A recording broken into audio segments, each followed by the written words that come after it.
এই রাস্তাটার একটা সব থেকে বড় ব্যাপার হলো এই রাস্তাটা দুই দিকে কিন্তু সমুদ্রের অংশ পড়ে যাচ্ছে, মধ্যে রাস্তাটা রয়েছে। যখন কন্যাকুমারীতে গিয়েছিলাম,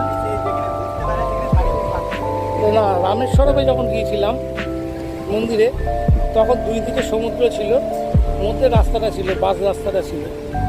সেই জিনিসটা তখন এই মুহূর্তে ভাসছে মনের ভিতরে। তখন তো আর মোবাইল ছিল না, অনেক বছর আগে, তখনও দেখেছি।